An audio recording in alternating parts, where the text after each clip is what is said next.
looking for the mystery beneath the northern star, looking for the pot of gold at the rainbow's end, hoping that I find it soon beneath the gypsy moon. Hi, this is Jan Lewis. Welcome to be my guest. Today we have a real treat from Grafton. We have Linda Casey, and she is the author of, and I will show you, this is in the series. It's the Grafton, the book about Grafton with all these historical pictures in it. It is really good. It'd be great if here in Upton we could get one of these as well. And we do have a wonderful hardcover independent Upton storybook. And now these are the Grafton, this is part of a series. Welcome, Linda. Thank you. When did you decide to get into this, to write this book? Well, actually, it was a long time coming. I took over as president of the Grafton Historical Society in 2008. And at that time, we had 50 to 100 boxes of miscellaneous items. The Historical Society hadn't really had a home for a long time. They had one room, and everything was crammed into the one room. Was that little white house near the post office? No, actually, that was never really. Okay. It was owned by the society and still is, but that was not really where we kept anything of value. But they had one room in the old town hall building, and so things just got thrown in, miscellaneous items, all things together. So in 2008, we organized Friday volunteers. So every Friday, a group of anywhere from 5 to 10 volunteers would show up, and we would sort through these boxes. And we had a fabulous time because there'd be pictures and we'd say, oh, look at this. We would find newspaper clippings and read them out loud. And so we organized things into paper files and archive boxes, but it took a long time. How long to put this together? It took about 5 years to sort the information. And we had documents and minute books and papers that had been written in various times. So about 4 or 5 years ago, I decided we should do a book because we had the information there. In fact, I didn't get serious about it until about a year and a half ago, because at that time I'd already organized all the documents and they had been conserved, all the textiles had been conserved. So the last thing to organize was the photographs. So it was possible to do the book because it's not just a book of photographs. Each photograph has a caption. Tells a story. And it tells the story of Grafton and its development. So when I finally sat down to do the photographs, I knew exactly where to go to get the information about a picture, about the history of a building or the history of a family, history of the formation of the town. So the background work took maybe 8 years. Yeah. The book itself didn't take all that long. Well, if you're not from around the area, Grafton, Massachusetts has a fantastic town common, and it has a beautiful picture with a gazebo. And Linda was telling me that tell us about the movie that was filmed there. Well, the reason that we have, it's actually not a gazebo, it's a bandstand. It was intended for a band to play on, and in the 1935 movie, Wilderness, there was a bandstand needed. It was filmed on Grafton Common. Clarence Brown was the director, and he had been born in Grafton and moved away when he was very young, but remembered Grafton as this quintessential little New England town. And so when it came time for him to film a movie that needed a quintessential New England town, he chose Grafton. So it was a big Hollywood movie. Mickey Rooney starred in it. Yeah. And of course there were many Grafton extras. And so it was the biggest thing that happened. In fact, they talked about it for probably the next 60 or 70 years. What year was it that they did? 1935. Oh, boy, none of us were around. A lot of us were some, but And my parents never mentioned it. So we have maintained that bandstand on the Common ever since, but it was originally put there for the movie. I expect that probably in the 1800s there might have been a bandstand there. It was something that the Victorians did. Yeah. So I know that every July, around July 3rd, you always have a great big orchestra celebrating a concert when on I the started Common. going, it was the Worcester Now it's orchestra. different, right? They have different ones. It depends. It depends on who's available for that event. But it's always on the 3rd of July on Grafton Common, and it is free to anyone. And it is very well attended. Oh, packed. It's sponsored by the Grafton Lions Club. Yeah, what I do is it's so packed that a lot of us would bring our chairs, your fold-up chairs.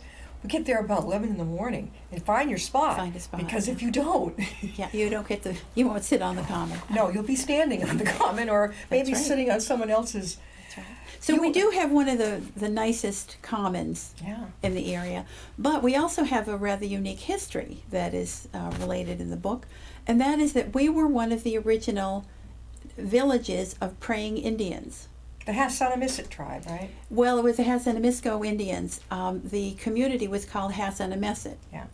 It was founded by a missionary, the Reverend John Eliot, who came out of Roxbury under the Puritan administration. He saw it as his goal in life to convert the Native Americans to Christianity. Now, it's a dubious goal by present standards, but obviously high on the list for the Puritans. So he went around central and south Massachusetts converting tribes of natives to Christianity. Natick was the first, and Natick still has its Indian name. Yeah. Grafton was the third, and Hassanamisset was the name of this plantation. Yeah. It wasn't enough for John Eliot to convert them to Christianity. The other piece of their perspective at the time was that the Native Americans lived a wild and unruly life. And the way to God was through order and discipline. So he tried to convince them to live in the manner of Englishmen, which is even more socially unacceptable at this point. But we do think that the Nipmucs gave lip service to this idea. They pretty much maintained their own customs. But he did found a village, and it was a rather substantial village. They had at least 50 souls, as the Puritans would have referred to them. And there's a graveyard up there, Up off the of Indian 122. praying ground, right. And then I know that again in July, the end of every July, we have that powwow. Right, because we still have an Indian reservation. Yeah. It is approximately 3 to 4 acres of land that has never been owned by non-native peoples. So the Nipmuc Nation still controls that property. When I was growing up, the Cisco family, who were chiefs, handed down from generation to generation, lived at the homestead there. There's a picture of the homestead in there, and there's right in the book. In the very beginning of the book. And they do have their powwow at the end of July every year. They've been doing that since the 1920s. I had no idea it was that long. Mm-hmm. The Cisco family, I believe, initiated that. It's wonderful because, let me tell you, it's off of Brigham Hill Road, right? Mm-hmm. Now, one brave summer, I guess my little family and I decided to walk from the parking area up. Oh, it's all uphill. Don't do it. They have a neat thing where you can go and you can park. Is it where the Lions meet down there? Oh, nice big field. The Lions have and then every few minutes there's like a shuttle? A shuttle van. Do it. Don't walk. And then take the little shuttle that takes you up Brigham Hill to the powwow. Well, it's interesting about early settlement in Grafton because if you look at the old roads, one of the oldest roads came in actually from the Upton-Mendon direction, around Silver Lake, and went straight up a hill. And I thought, why would the early settlers have done that? Why wouldn't they just go through the valley or along the waterways? But you have to remember, at that time, everything was wooded. And the only pathways were Indian pathways. The Indians would have preferred the high peaks. They would be able to see all around from the high point. So when the settlers came, the easiest route through the woods was along those Indian paths. But Brigham Hill is the other. As it comes down from Grafton Center, it goes back up Brigham Hill where the... Yeah, that was quite a walk in the intense July heat. Yes. Never again. They're very steep. Both hills are very steep. But the road went up across the top, down, and up again. And then when the transportation leaves you off at the top, you walk in, you go in, you pay your whatever it is, and you go into the powwow. And they invite everybody to come on in. And I used to take my little boy, we used to go in and dance. His father was part Indian. Yeah. But he didn't care for some reason, But I loved it, and I would bring my son in there. And I ended up going alone most of the time because the boys are like, I thought it was great. It's wonderful. And the smell. Yeah. And the drums. Right. I think Grafton, that's two excellent things they've got going there, Right. is that, well, it's somewhat unique in the area. There were a total of 13 villages of praying Indians. yeah. Natick is one. Pacachug and Auburn was another small village. So they were in this area in the I southern had part of no idea that they Massachusetts. were all related like that. Unfortunately, the formation of these villages was interrupted by King Philip's War. Yeah. John Eliot out of the Boston area very early, around 1640, so it wasn't long after Plymouth had been settled. By 1660, he had moved into the Grafton area and was working there. But in 1675, there was an uprising of the Native Americans by Metacomet, who was called King Philip by the British. And it was an insurrection that lasted only 1 year. It was very bloody on both sides. Mm-hmm. There were 50 Massachusetts communities that were attacked by Native Americans. Upton also? Probably. Okay, we're so close. Right. And the praying Indian villages were caught between a rock and a hard place. They were, for the most part, pretty loyal to the British, but the Native Americans, the tribes would come in and kidnap them and force them to fight with them. So eventually the British did not trust them. They moved the group at Hassanemesit to Natick, sequestered them within 1 mile, and eventually moved all of them to Deer Island in Boston Harbor, where they made the assumption that because they were Native Americans, they could fend for themselves.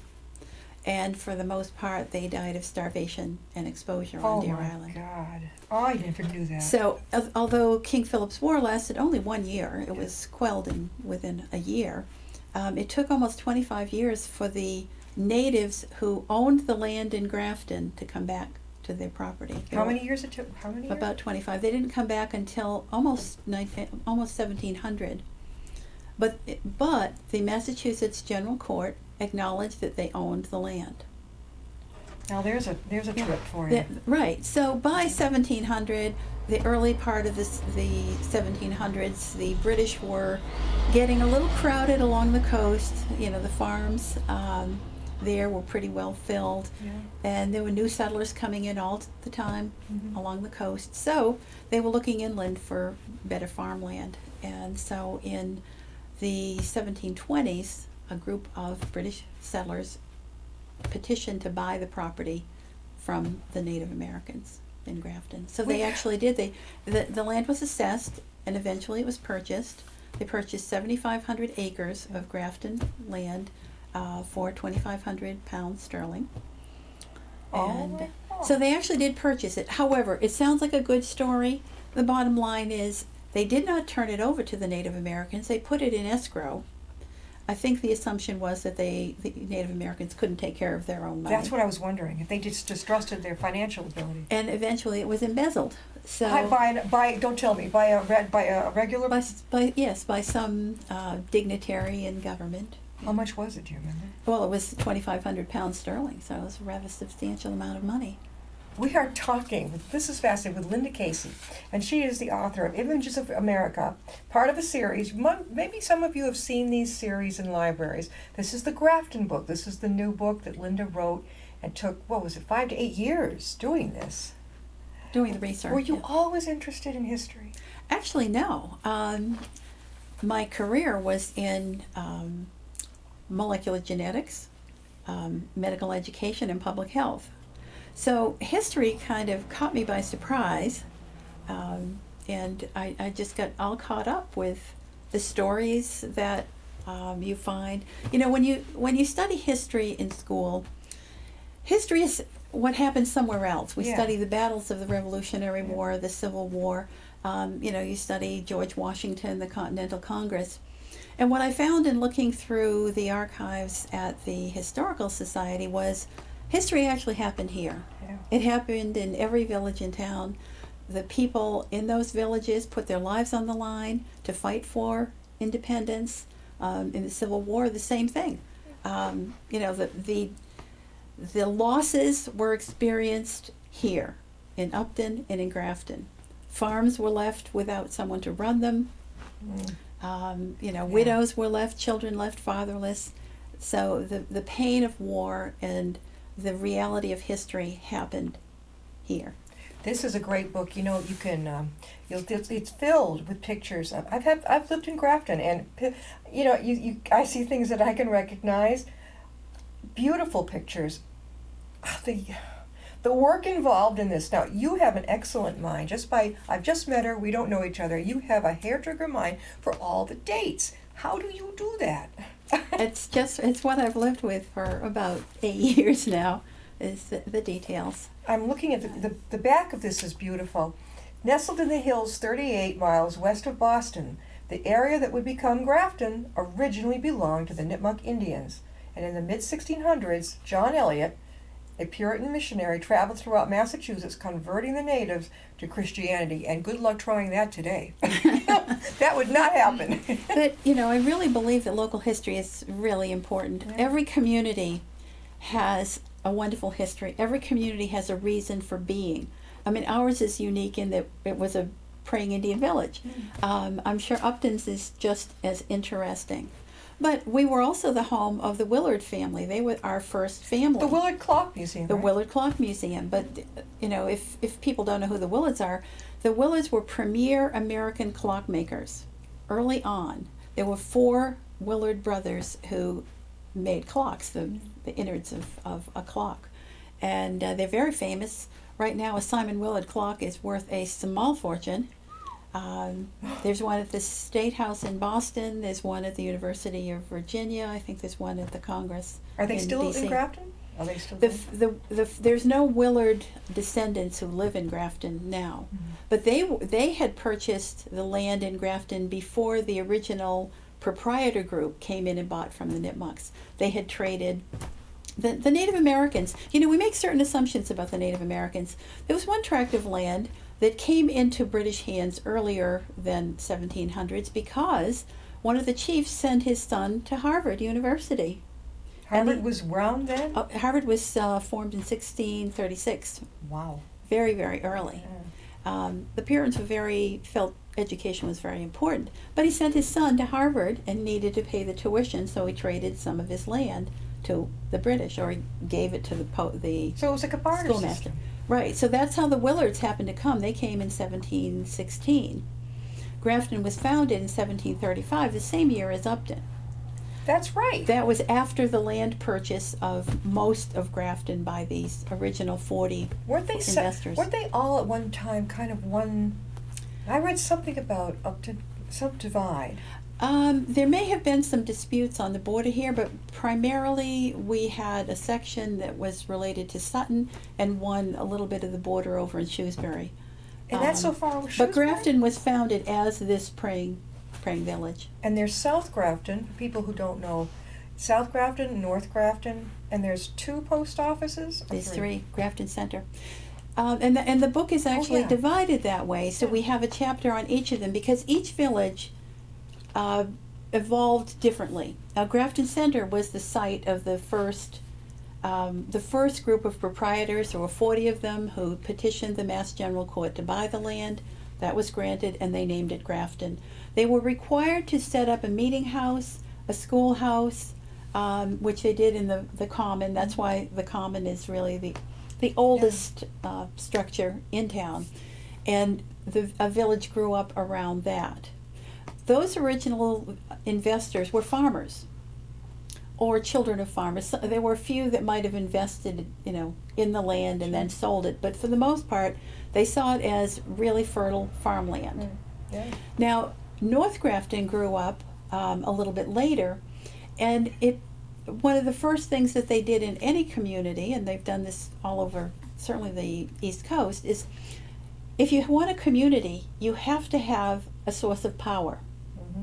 And you're certainly not going to be trucking lumber from Boston to Grafton to build your houses. So you need a sawmill, you need a grist mill for your grain, and so those are the 2 basic ones, and you need a blacksmith. So one of the first acts of these early proprietors was to figure out where they were going to put the dam. So they dammed the streams. Is that down in South Grafton, that dam? No. They dammed at Brigham Hill. Right at the base of the hill. Wow. They dammed the Quinsigamond River. I don't even see South Grafton was a very late development. In North Grafton, they dammed the Quinsigamond River as it came out of Worcester. Yeah. And so little shops, the sawmills and grist mills and fulling mills and yeah, you can blacksmith still shops. go up that little bridge now and see all That's that. right. Yeah. So that would have been the heart of the community. Okay. And then houses and other shops would grow up around that. So basically that's the pattern, is we had these little villages at various places, always on streams. Uh-huh. Except for Grafton Center, which was up on the hill. Yeah. But they did need to have mills. And Kidville, which is on the road from Upton to Grafton, was another site of mills. Yeah. And if you look at the houses in that area, they're some of the oldest houses in town. Oh, yeah. That Really? village Yeah. sort of lost its bearing at a certain point because the mills were destroyed. Yeah. There's a legend that goes that when they dammed the stream, it was Misco Brook, Mhm. when they dammed that for the mill, they disturbed an Indian burying ground. That's what I read. And a woman, one of the Indian matriarchs, put a curse on them, and the mill burned down. And they rebuilt the mill, and it burned down again. Are you talking about the one in South Grafton? No, the one at Kidville, at Silver Lake, between Upton. Okay. It's right on 140.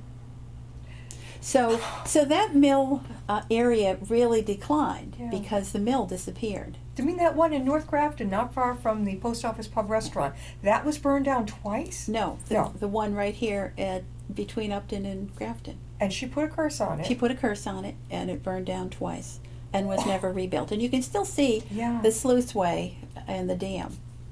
But Oh my God. so that village disappeared. But for the most part, in North Grafton, when they dammed the rivers there, a little village grew up, and it was called New England Village because the mill was called New England Manufacturing. Okay. And then another site in North Grafton grew another village because the railroad moved in the 1840s, by 1870, and a village grew up around the depot because of the railroad. Well, now we have, the Upton Grafton Railroad, which has Right. been a lot of problems here in Upton. Yes, well, in Grafton Yeah. as well. Yeah. But that Yeah. was resurrected. Mhm. So that's how North Grafton started. That would have been in the from early 1800s on. Yeah. And South Grafton was actually a later development with the growth of the American Industrial Revolution as it moved up the Blackstone River from the Slater Mill. What can you tell us about the Grafton Inn? Now, they're going to be guests on the show. We've got new owners, too. Yes, the Grafton Inn is the oldest structure on Grafton Common. It was built in 1805. It's had several different owners. At one time it was known as the Kirby Hotel. I didn't know that. But the reason that, I always like to look at why a community was located where it was. The reason they made the center of Grafton there was because it was a crossroads from, there was a pathway east-west coming out of Upton going to Yeah. Worcester, and then a north-south one. And that was the crossroads. It was a perfect location. So as traffic increased over the next century from the 1700s, people traveled those routes. So the inn was a natural thing to be developed. It wasn't the first inn. There was another inn further down on Oak Street, Okay. coming down the hill a little bit. Oh. But 1805 is actually pretty early. Yeah. And so it's been in existence. Many owners, I renting think. out rooms. Yeah. And then even in the 20th century, it was 140 was the route to Cape Cod before any of the big highways. And so people traveled to Cape Cod and would often stop at the inn, either to eat or to stay. Wait a minute, they rented rooms? No, I thought it was it's a hotel now. Right. An inn. Mhm. But at one point in its history, they would rent rooms to people who needed a place to live? Oh, they did that in the 20th century. I wonder why they didn't continue it. What a great idea.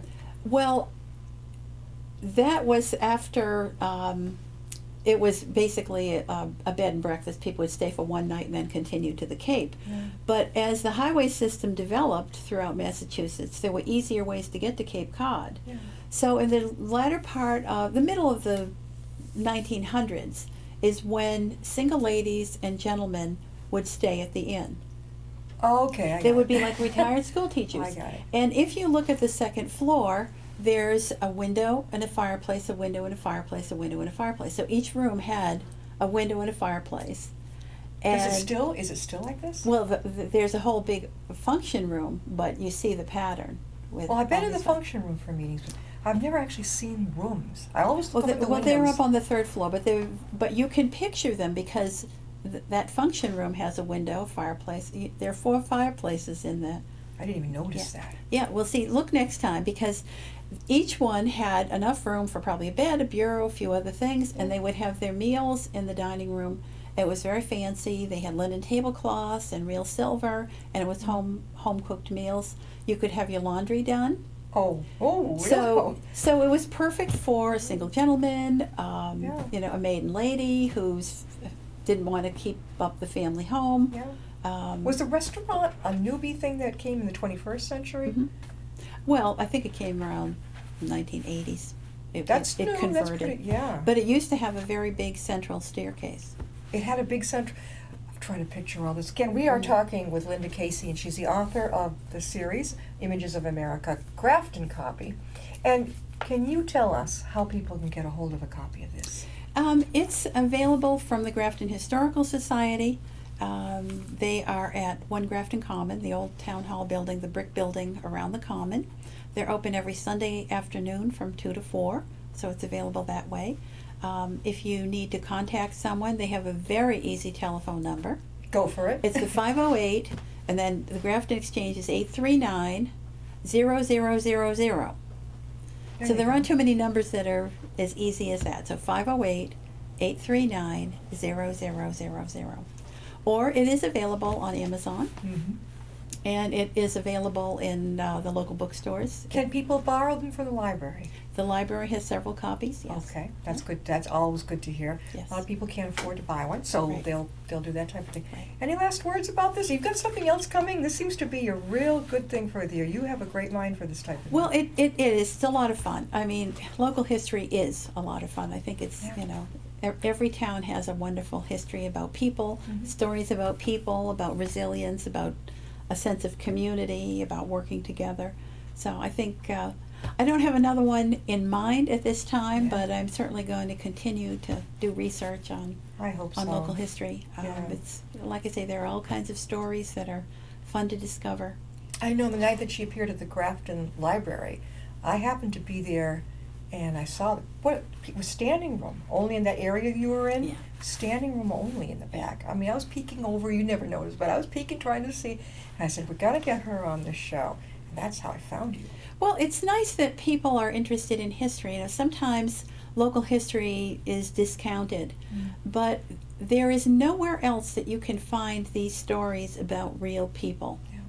And some of the materials that are in local history, local historical societies, is absolutely unique. Yeah. You will not find that information anywhere else. Yeah. And one of the reasons I wanted to do the book was because we spent so much time organizing the materials that went into the information there.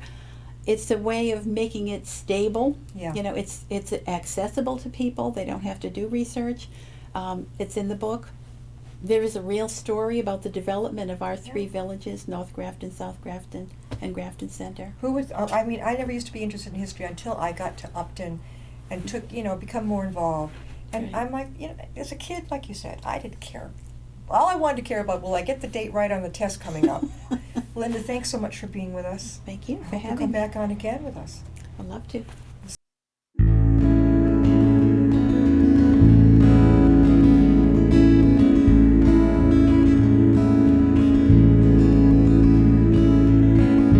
Riding on a shooting star,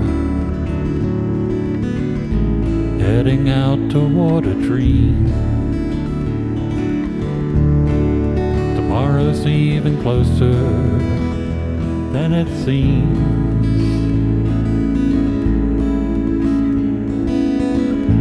Moving through the cloudless sky, heading out toward the moon. I am dancing to the lunar tune.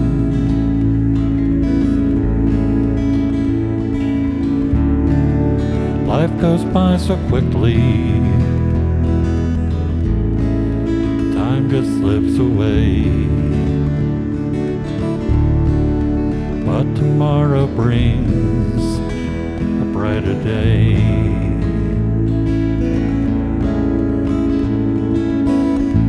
Soaring out among the planets.